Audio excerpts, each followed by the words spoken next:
outra personagem afirmou que essas terras seriam dela. O que é que o Código Civil diz sobre isso?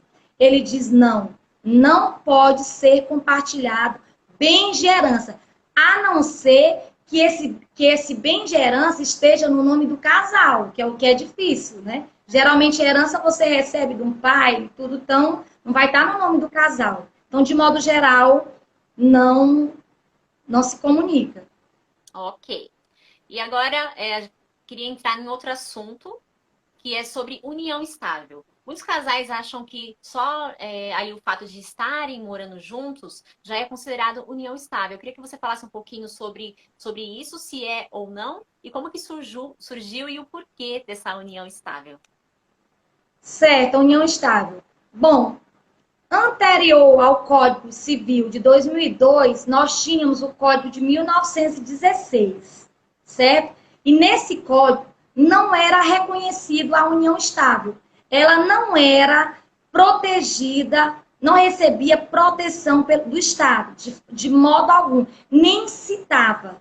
Mas aí, com a edição da Constituição de 1988, surgiu um novo conceito de família, considerando a entidade familiar protegida pelo Estado a união estável. E aí, com essa edição da Constituição, veio também o Código Civil de 2002, onde no artigo 1723, ele traz essa proteção e ele dá esse conceito do que é união estável, que é para que não tenha dúvidas. Ele diz o seguinte, para depois eu dizer os exemplos, que é reconhecido como entidade familiar a união estável entre o homem e a mulher, configurado na convivência que seja pública, contínua, duradoura e notória, estabelecida com o objetivo de constituição de família. Eu quero fazer a primeira observação, essa questão de homem e mulher. A jurisprudência já é confirmado, já é consolidado. Quando se fala em união estável ou casamento, não só é homem e mulher, não. Tem esse respeito legal pelas diversidades de família, a família homoafetiva, a família heterossexual entra aqui nessa classificação, tá certo? É só uma observação. E outra coisa, uma pessoa está morando agora na pandemia 6 meses com uma pessoa e elas compram móveis, começam a dividir as coisas e aí a pessoa, a moça, vamos supor, já começa a pensar que ela está vivendo em união estável. Ali pode ser um namoro qualificado, né? Pode ser, no máximo, um namoro qualificado. Mas não pode ser união estável, porque a união estável ela tem que ser notória à sociedade. E se você tiver há 10 anos com uma pessoa que a sociedade nem sabe, que a sociedade nem reconhece e que essa pessoa nunca teve intenção de formar família com você, ainda assim também não é união estável. A união estável, ela precisa ter essas características, contínua, duradoura e notória, e ter o objetivo de constituir família. Maravilha. E é Tá importante certo? levantar essa questão da união estável, porque muitas pessoas têm esse pensamento, né, do senso comum de achar que somente ali, por estarem morando juntos, já se configura uma união estável. Então, muito legal você falar sobre esse assunto com a gente. Eu queria saber se, no caso dessa união estável, se tem como escolher um regime de bens, quando a pessoa se decidir casar. Ou se é preferível a pessoa ir logo casar e não tem por que escolher essa união estável. Olha, na união estável, você não escolhe o regime de bens. A lei escolhe para você. O que prevalece para as pessoas que estão em união estável é o regime parcial de comunhão de bens. Então, se alguém está... E outra coisa, se você está em união estável, você vai fazer o quê? Você não vai se divorciar porque você não é casado civil, certo? Então, se você está em união estável e pretende se separar aí da pessoa, não quer mais conviver com ela, você vai ou no cartório, que se chama a questão extrajudicial, ou na justiça mesmo, entrar com uma ação de dissolução de união estável. Ação de reconhecimento ou uma ação ação de reconhecimento e dissolução de união estável. e vai prevalecer o pacto que eu já falei para vocês, parcial de bens. Já é determinado pela lei, certo? No caso que a gente está falando aí sobre esse pacto, contrato nupcial, antinupcial, eu queria que você falasse um pouquinho como que o casal pode elaborar o contrato nupcial para garantir essa tranquilidade no futuro. Você elabora, você procura um advogado, certo? Porque tem que ser lavrado em escritura pública antes da habilitação do casamento. E aí vocês podem colocar as observações de vocês, contanto que tenha que ter, aliás, ser elaborado na boa fé, certo?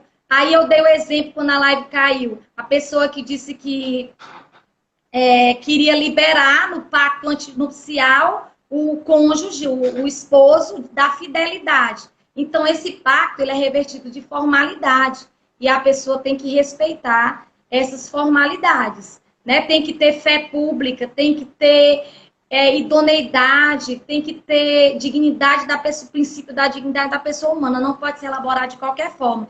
E o interessante é que se procure um advogado na área de direito de família, para lhe ajudar a esses termos. E se for lá na hora, o juiz de paz vai lhe explicar como é que funciona o regime, certo? E é elaborado na hora e terá a lavratura da escritura no momento da união, se não tiver feito antes. Agora eu vou fazer uma pergunta que assim, é muito pessoal. Eu queria que você me falasse se você considera o pacto nupcial como prova de amor e confiança. Se eu considero o pacto nupcial como prova de amor é o seguinte, gente, eu peço perdão no que eu vou falar, mas eu creio que regime de bens, regime de patrimônio, pacto antinupcial, é porque são questões convencionais e obrigatórias. Eu não creio que seja uma prova de amor. Mas como eu dei o exemplo daquele sertanejo lá, tem pessoas que, para provarem que amam de verdade o outro, aí elas optam na separação total de bens, para mostrar que não tem interesse financeiro, certo? Então pode, é relativo, né? Para mim é mais uma convenção obrigatória, mas é relativo. Certo. Existe a possibilidade de trocar esse regime na constância do casamento ou não há essa possibilidade? Eu queria saber qual seria esse trâmite para fazer essa troca e se é analisado caso a caso ou não. Certo, vamos lá, sim. Inclusive, está no artigo 1639 do Código Civil. É admissível alteração do regime judicial. Só que eu vou fazer aqui uma ênfase, será sempre judicial, porque tem que passar pelo crivo do juiz, certo? Para fazer essa modificação, você não pode fazer em casa. Por exemplo, você é casado há 10 anos.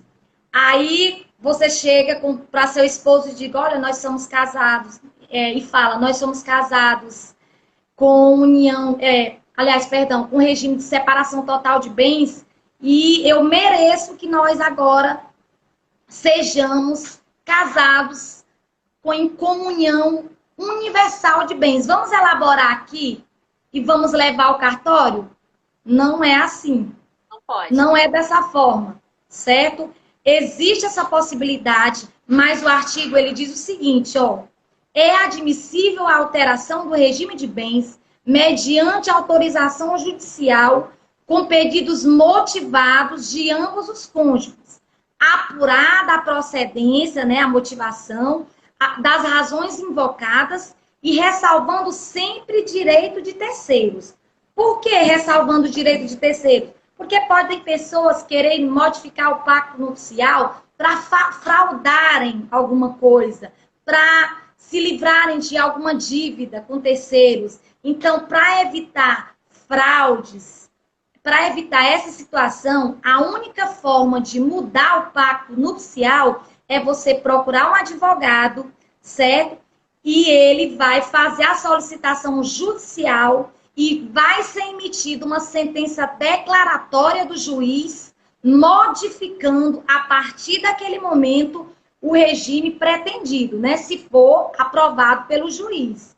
Ele, nesse caso aqui, viu, gente, é dispensado a escritura pública. Por qual razão? porque a sentença declaratória do juiz já substitui a escritura pública, certo? E outra coisa, outra observação importante sobre essa mudança que ela perguntou aí de troca de regime de bens. Ela deverá ser averbada no cartório de registro de imóveis, certo? Mas de imóveis, sim, de imóveis, porque nós estamos falando de patrimônio. E a lei diz isso, certo? Então, quer fazer a mudança? Faça. Procure um advogado, ele vai fazer a solicitação das alterações necessárias, vai passar pelo crivo do juiz e vai para o cartório do registro de imóveis, certo? Que é o adequado para essa troca. Por isso que é Está importante. respondido? Está respondido. Oi. E isso que é importante ter esse bate-papo, os casais se orientarem antes, previamente, sobre qual regime de bens se adequa ao casamento, justamente porque depois tem toda uma burocracia, tem todo um passo a passo para fazer essa troca. Então, por isso que é importante ter esse conhecimento prévio, para que depois vocês possam ter aí a escolha de bens, né, com assertividade. Sonária, eu queria saber quais são os deveres legais de ambos os cônjuges, né, os noivos. Quais são os deveres aí nessa questão aí do casamento? Antes de falar sobre isso, eu queria só fazer uma observação. Assim, olha, quando em relação ao pacto antinupcial, em relação ao regime de bens e tudo, geralmente, quando a pessoa é empresário e tem bens financeiros, envolve finanças muito altas, eles optam pela separação total de bens. Geralmente, isso aí já é para proteger o patrimônio dele, certo? E geralmente, quando o casal tem poucos bens, estão começando agora, vão construir, aí eles optam pelo regime parcial de bens. E hoje no Brasil há uma busca considerável pelo pacto antinupcial, por essa elaboração prévia, certo? Eu nem vou falar de divórcio, ela não quer que a gente fale de divórcio, né? Então, os deveres legais do cônjuge, tanto no Código Civil como na questão da boa-fé do casamento, fidelidade recíproca, e isso está lá no artigo 1566, vida em comum no domicílio conjugal, mútua assistência. Olha, essa mútua assistência, eu vi um caso uma vez de uma moça que ela deu, acho que eu não entendo muito a nomenclatura, mas derrame cerebral, e o cônjuge não quis arcar com as consequências. E ele tem a obrigação ali, legal, de cuidar, de amparar, de zelar pela sua esposa. Se acontecer, eles têm que se amparar na doença, na saúde, como diz lá na hora do casamento feito com o matrimônio religioso. Tem que ter essa consideração, esse respeito, certo?